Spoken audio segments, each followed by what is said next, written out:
In the midst of all of what is going on in today's world, dealing with the coronavirus all throughout the United States and all throughout the world in general, it makes you think. I recently read a little article reading from David Nord, and it talked about the time of the yellow fever and how, especially people in general were acting during that time. Another huge epidemic where a lot of people were suffering and a lot of people were sick, and just a whole bunch of what is believed to be bad stuff, which it was. It was a very bad time, and it was a huge struggle, especially considering where medicine is at now compared to what it was back then. So it was interesting to read, to find similarities almost between all of us and the time difference. It's just astonishing. When the yellow fever incident came out, there was a lot of people worried, but there was also a lot of people worried in the sense that, for their neighbors.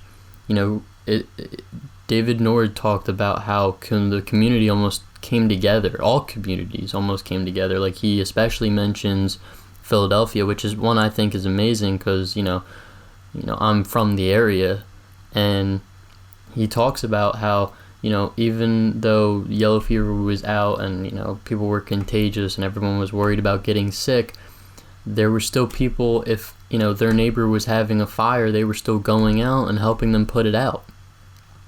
It's just amazing how, even when the medicine and the safety precautions aren't all that there at that time, they were still going out. They were doing the bucket lines and everything and helping people, trying to work even though it really wasn't recommended. It was, the necessities, and people were still out. And yes, they took their precautions by putting like vinegar in their mouth and like on their temples and everything like that, because that was believed to have helped kept the yellow fever away. Just as, in today's world, we're putting on masks and wearing gloves and, buying a lot of hand sanitizer and Clorox wipes and everything like that to try and keep that bacteria away. I find it amazing in how the similarities between people who were doing the yellow fever, who were dealing with the yellow fever, and the people who are dealing with coronavirus today are not so different in the aspect of how they're dealing with it and still keeping that sense of community. They talked about the media and how, people were sending in stories to local papers, seeing how that there are people that are going to be able to relate in the sense of, oh, I know how that feels. Like, you're reading something and it comforts you knowing that there is someone else out there who is dealing with similar issues as you. And it's amazing because we're doing the same things today.